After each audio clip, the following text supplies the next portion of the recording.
And I'll share my screen again. Share. Okay.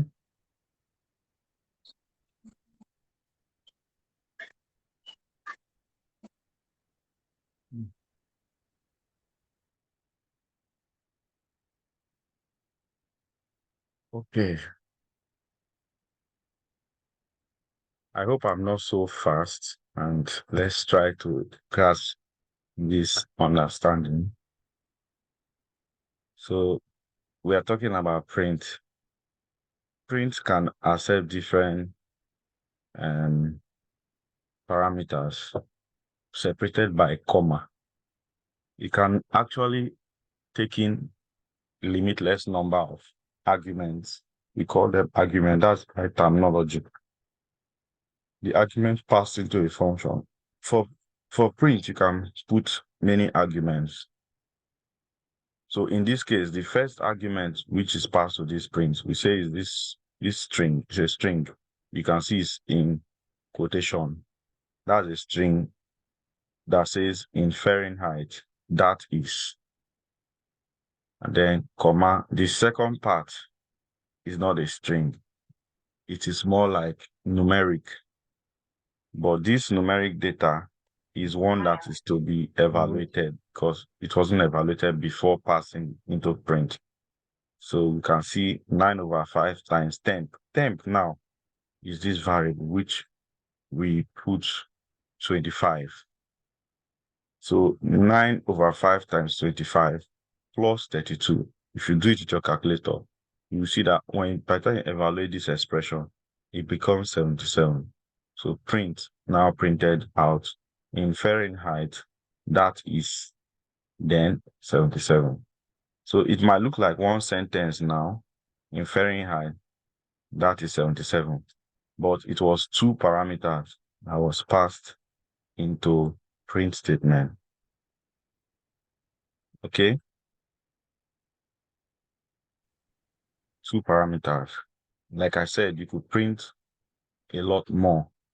For instance, in this new print statement I want to have here now, I want to say print, the first one I'll call it my comma. When you put comma, you're putting the next argument. My name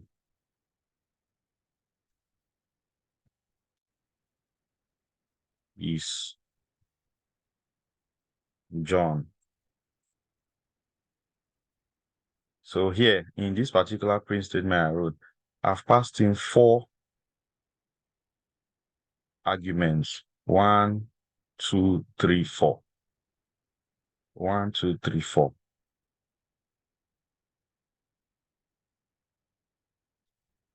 That's 4 arguments. Now, if I save this file, because before you run your Python file, you need to save it and run it. If you don't save it, it will print the old one we saved. So here, if you're using Visual Studio Code, you see my mouse, this point here looks like a white circle.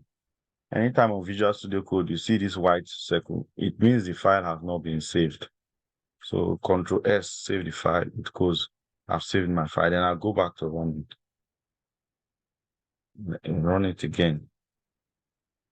Ask me for the temperature. I put 5 this time. It's converted 5. It's all 41. Then it came to line 7. My name is John. He printed it as a statement. Interesting. I put 4 parameters. I did not put space. But by the time Python printed it, my space, name, space, is, space, John. Why is that so? In print, there are some parameters that most times we don't get to use, which are the default parameters. These default parameters, 1. So if I want to manipulate it further, after John, I put comma. You see, if you're using Visual Studio Code, as I put comma, you see this small box on the screen that shows like they wrote some things. If you read through it, it's describing the print function for us. That's some things that these IDEs, a lot of them do. It's just a make easy for us to understand the function we are working with more. Okay. So if you go through it, it's what's it saying? It says values, objects. This part is in blue. This part is telling us that you can put a number of values.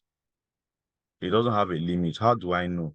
Because there's a star there, an asterisk in front. But we'll still come to that later. We'll explain that to you. But it's not for now, but I just know that. Then sep is another argument. There's a second one, which is separator. It's telling me that string type. This str is like short form for string, right? And default, if you don't put anything, it will be empty. If you look at, follow my mouse, you find out that here you see like quotation mark, but there's nothing inside. So it's a string. If you don't put any for it, it will be empty. Then we have another one, end. It's also a string. If you don't put anything, it will be /n. /n stands for new line.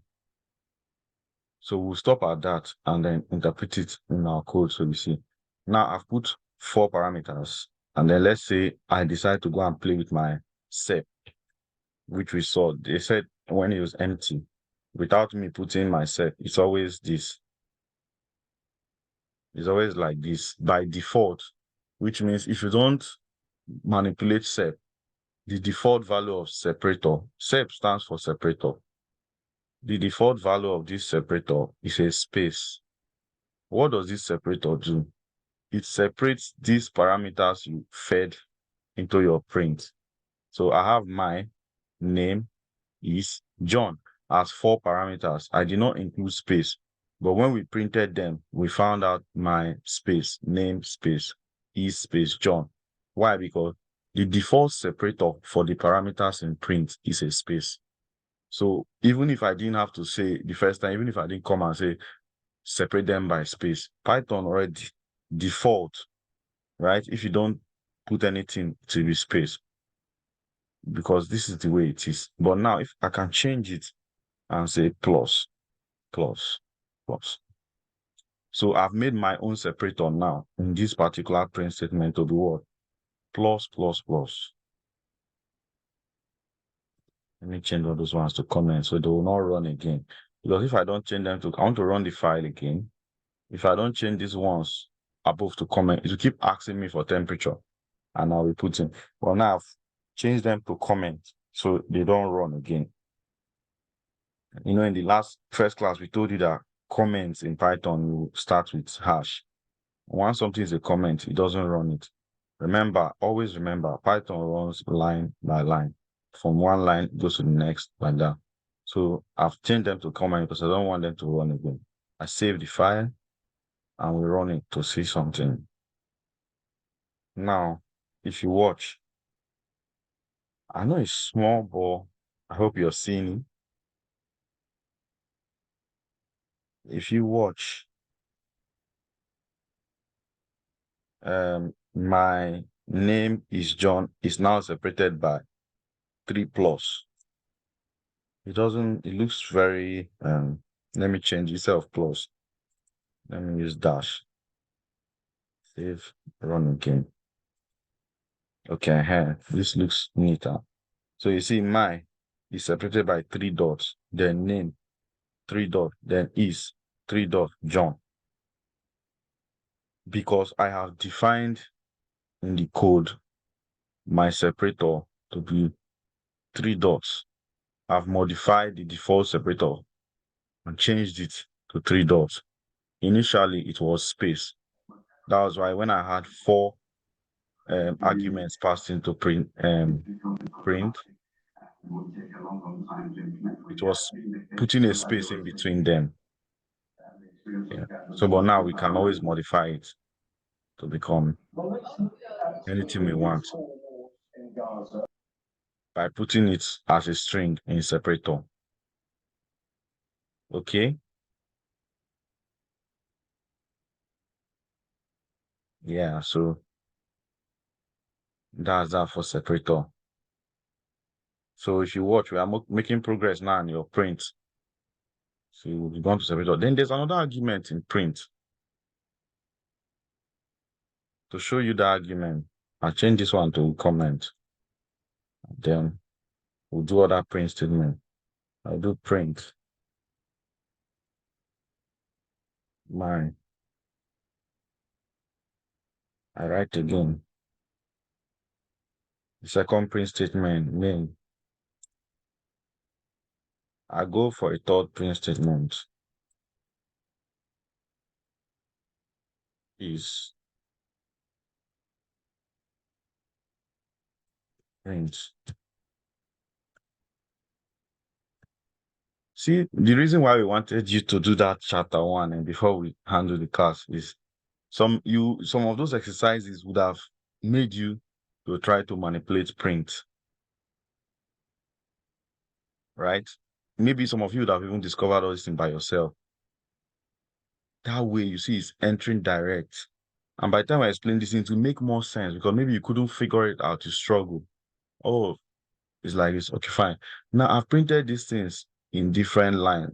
First of all, I did print the first print, the second print, like this. Now let's save it and run again and see how I did printing. See, my name is John. It's printing them on new lines. Okay, somebody will say, oh, because I typed them on 4 different lines. That's why it's like that. No, that's not why. So we are going to now tell you why. There's another default argument. There is sep, which we have talked about. By default, sep is equal to space. There's still another one, which is end. End is equal to, if you watch this small box with many write-up, end is there. It's equal to something like this. /n.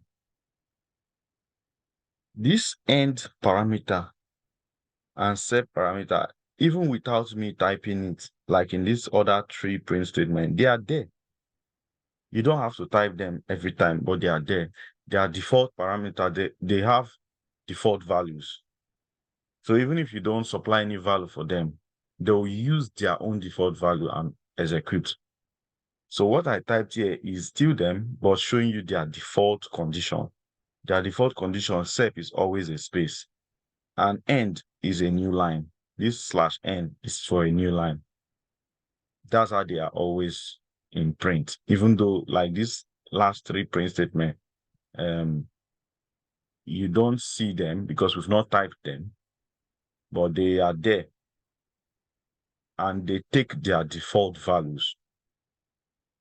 So if I run it, if I save it and run, nothing has changed because even though I type, I just type their default values.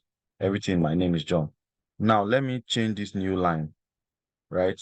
Let me change this new line and say 2 dashes. So I've changed the end of this print statement to 2 dashes. The first print statement, I remove new line, I put 2 dashes, I save it, I run. Now what do you see? Let me clear this thing. I want it to do. Now, one thing in the terminal, you can always use your up arrow to see previous commands you've been typing. Okay. And you can come down, so you can move up, move down in your terminal. So I move to this. I don't have to type it all over because I've typed it before. I just use my up arrow, move, and then hit. Now look at what's happening. Between my and name, it's no longer on a different line, but they are on the same line. And they are separated by what? Dashes. Because the end parameter, I have changed it from a new line. Before, the new line will always send the next object to a new line. It always prints out a new line, even though you didn't ask it to. But now I've told it, oh, hey, don't print a new line. Just use 2 dashes in this print statement. And what happens? My name. Okay, now not to confuse you with sep, right? The reason why it's just looking like straight up is because there's only one parameter. But let me add another parameter to this print statement. Hey, or hello.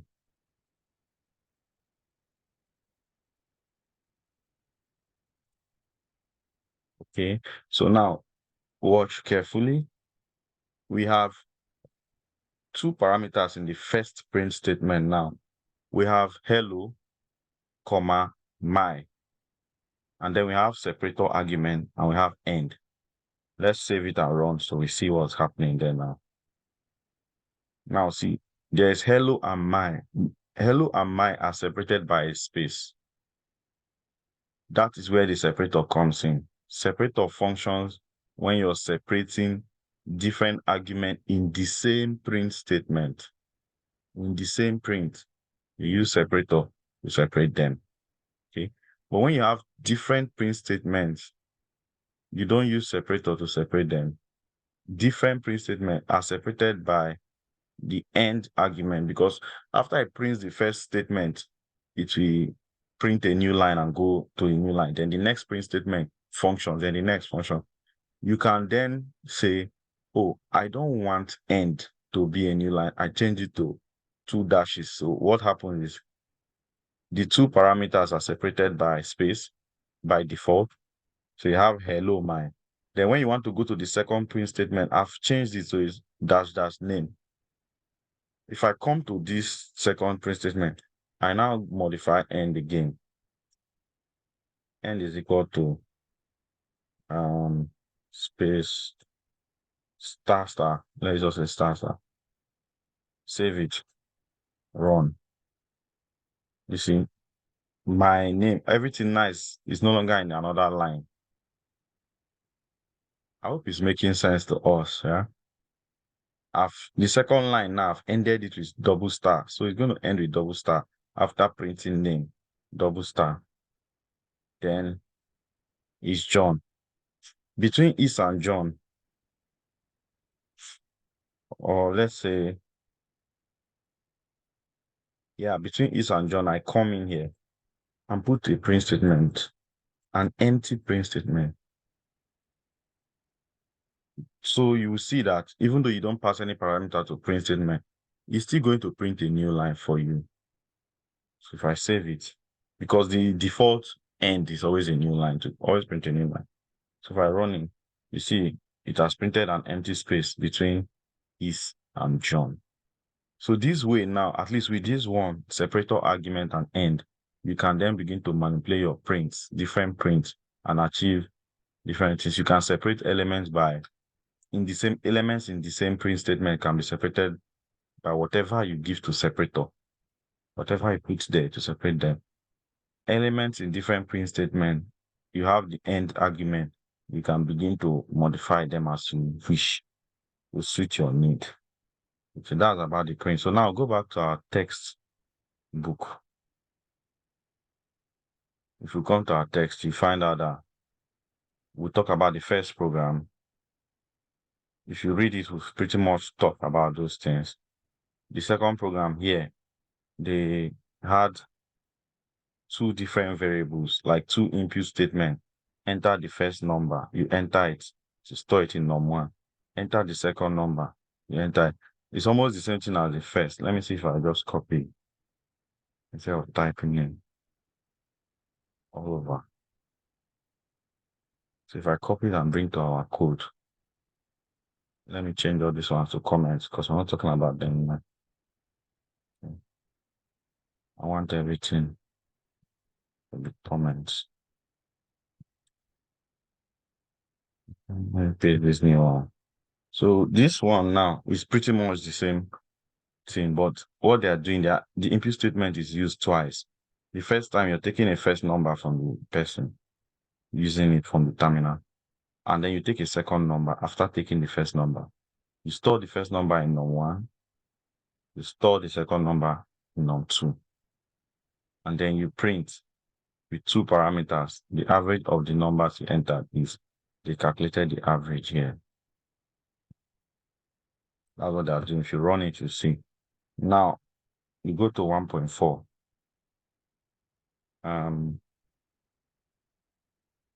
Case matters. Okay. In the first class, we mentioned it. In Python, small letter f and capital letter F are two different things. Now, this same print statement, we're just typing print. If I type it with capital letter print, Python is not going to know what it means because I've changed the case. It must be small letter. It means another thing. The moment you change any of the variable name, you just change it small letter to capital letter. It's a different variable because case sensitive. Python is case sensitive. The functions, the variables, they maintain their cases. If they're lowercase, you use them as lowercase. If they're uppercase, you use them as uppercase. You don't interchange. Okay. And yeah, this is another key point. Spaces matter. Watch everything we are doing. We are starting from the beginning of the line. We don't come inside like this. We don't come space and go and put print. No, it means something else. Space means things in Python. So everything starts from the front.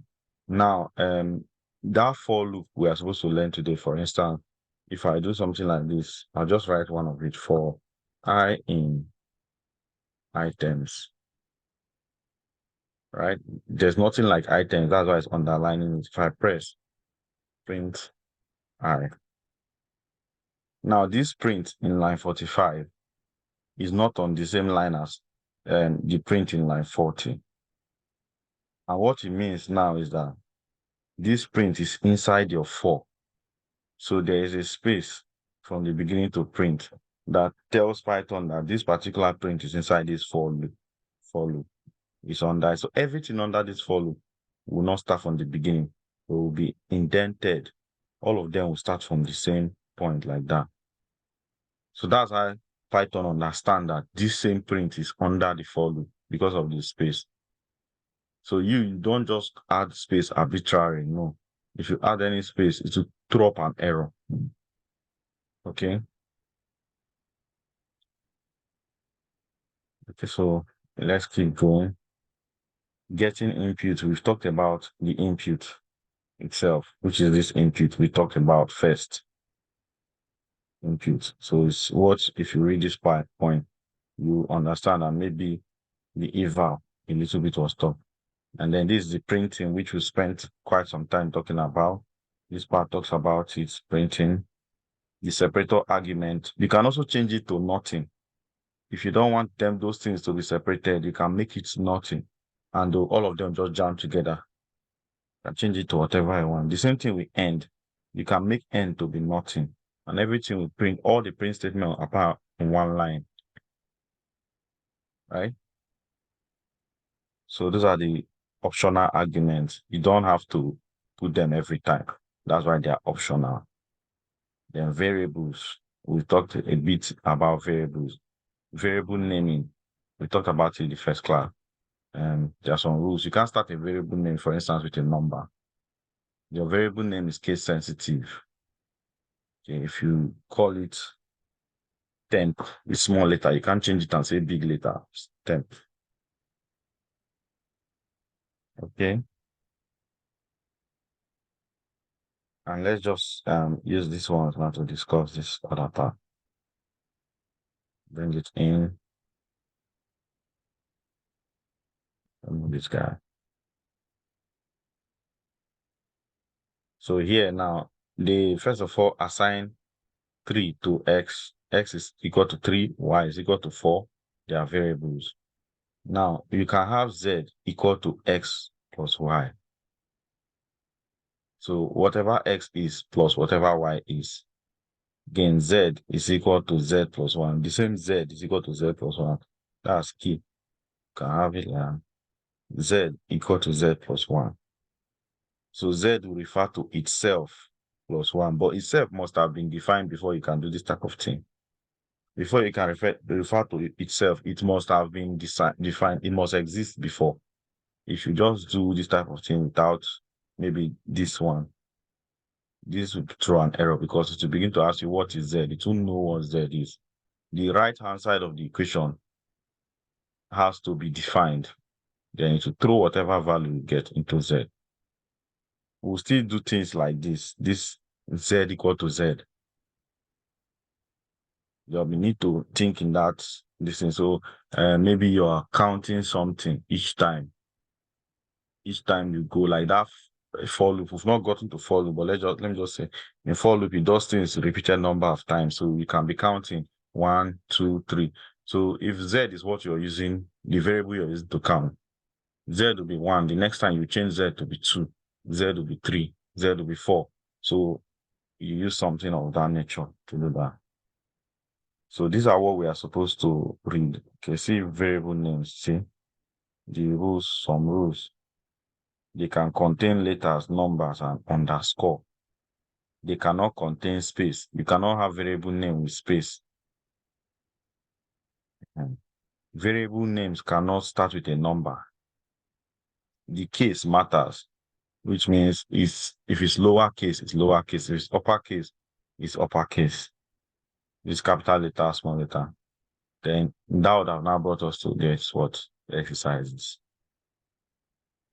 Now you see, print a box like the one below. With what we've known, we can then use print statement to print this box. Print this box. Let me just do one or two. These things you're supposed to do it yourself. It's not good that I'm doing it. So I'll just do one so that maybe you understand. If you want to practice, those that want to get the Python need to practice it. I'll do only one and leave you to still go back and practice. Then next class we'll come and talk about for loop. But because we did not practice it, somehow we are slowing us down. Because this is what we are supposed to be dealing with today, for loops. Then we take off from there. But now I see we'll come back next week, discuss for loops. It's not good. We have 14 chapters to cover in this book. And if we tell you that following this course serially, you can finish this book in 3 months or less. Okay, we can finish it if you're ready. But when we don't finish it in that 3 months, if we tell you within 6 months, you would have learned Python and backend engineering, or Python, and then you're talking about data analytics with Python, in 6 months, you can achieve it. But when we are slow, it affects the time. 6 months becomes 7 months, because this thing. But one thing we are trying to do is we are trying to force it now. We are going to find a method to force it to be 3 months is 3 months. And what that would mean to the class is, at a point, those that can't follow, we then have to wait for the next batch, because we'll run it in batches. Because within the class now, all these things I'm teaching, some people will be saying, why is he teaching? It's so basic. It's so basic. Why is he explaining the basics? Why is it? Because maybe they want to run, they want to go far.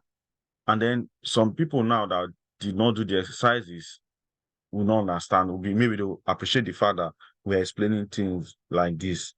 Okay. But then the other person now will be getting tired that I would have reached this side, though.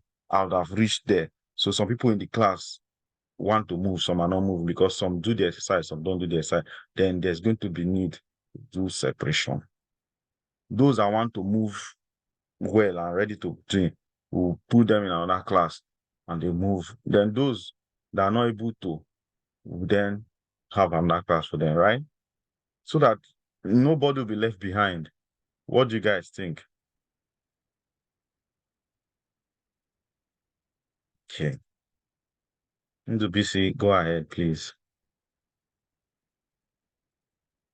Sorry, I would suggest that based on what you've said, let's start see go back and do the assignments for the first chapter while we maybe run over the chapter 2 for the sake of those that may have tried it somehow, to still get value for some time. I don't know. Yeah.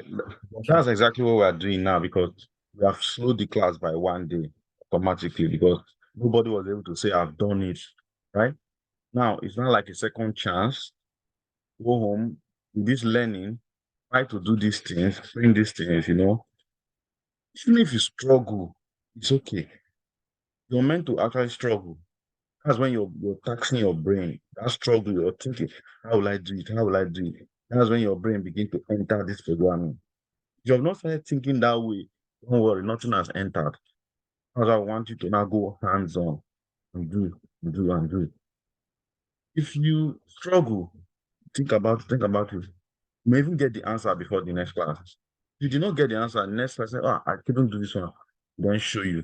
That's how we're supposed to start today's class, showing you the areas you couldn't cross, then we move to the next. Now we've explained all those things which you're supposed to read. Maybe you read it. You would have even understood it by reading it. Even if you didn't understand in class, you can say, I was reading it. You understand this one. Then we expand on that. That will now speed us. So yes, we have to go back and do it. Right? This is where the real learning is. But I'm just explaining that we're also going to find a way. Because if we keep doing this, something will finish in 3 months, will take us 5 months. No.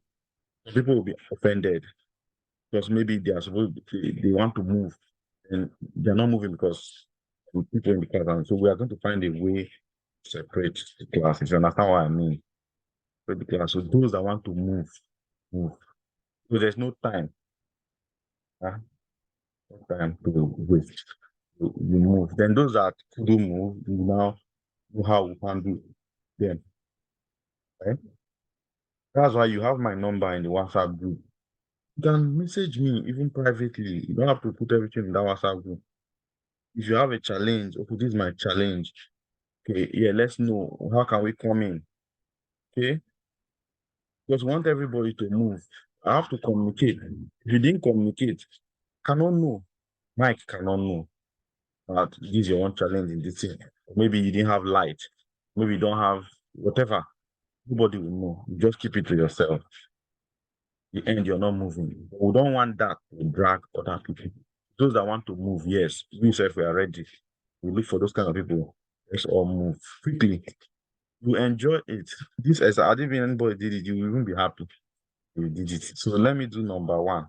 So you see that it's not something so hard also. So this one they say print a box like this.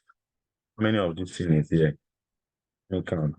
1, 2, 3, 4, 5, 6, 7, 8, 9, 10, 11, 12, 13, 14, 15, 16, 17, 18, 19. There are 19. So we just print it and put my quotation mark. I'll put 19 stars. 1, 2, 3, 4, 5, 6, 7, 8, 9, 10, 11, 12, 13, 14, 15, 16, 17, 18, 19. This one. I'm going to like this 4 times. Okay. If I save it, I come to the terminal and run it. See it's printed. So simple. Now the other one has space. We figure out how to print it. With what we have learned, this same thing we printed like this. Another person will come and say, let me print empty line so that I have a space. And there'll be a space within there. Another person can come and say, um, let me copy this and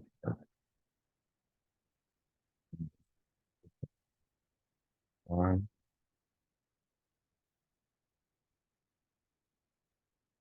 two, three, four. Someone can print it like this. Okay. Let's see what happens. That will understand how to correct it. I'll come and run. Let me clear this terminal. It's done to done. No. Okay.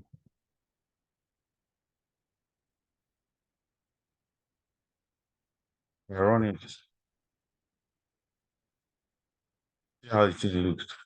And the person can come to separator and say, okay, let me give sep. Let me separate all of them with new line by doing this. Dash. Yeah. I change the separator now instead of it to be separated by space. Save it a new line and still run. See, the first one, the second one, the person use one print statement, this one use 4 print statement. The creativity begins to come in. The thing now is not taking shape. Another person now, if another space is perspective. Another person, that's why everybody is supposed to do their own. Anyhow you feel it in your mind that you can achieve it, try and achieve it, try.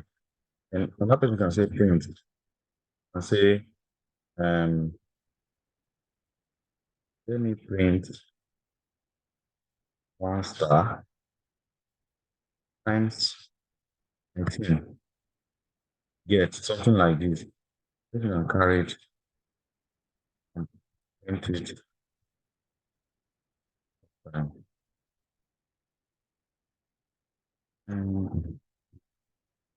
Okay.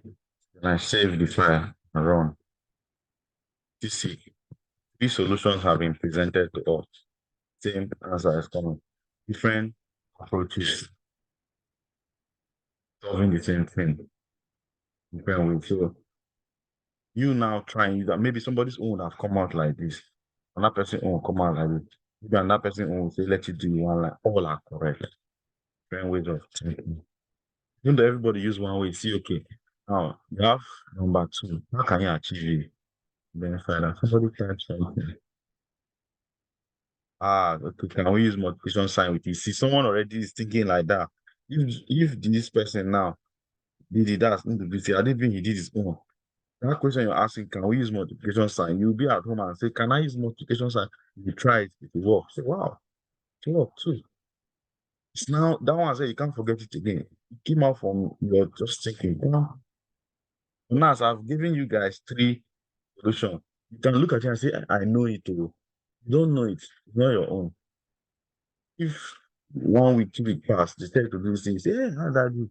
Because we didn't do it. But the person that did it now and even asked himself, what if I multiply? That figured it's the learning we're talking about. Now, how can you print the one that 1 star with 3 as space, another star assignment now? Can you print the one that the star will be doing like this? 1, 2, 3, 4. You can do it. Write a program that computes this. Please, the example we did compute 1 or 2 things. Our time is almost in less than 1 minute. So we finish now. I'll say there's no need to log back in. Except if you have a question, or should we log back in? What do we think and round up properly? Yes, I think because I have a question. Okay, let's log back Yes, we should. one more time and wrap up finally. Because it's already less than 1 minute.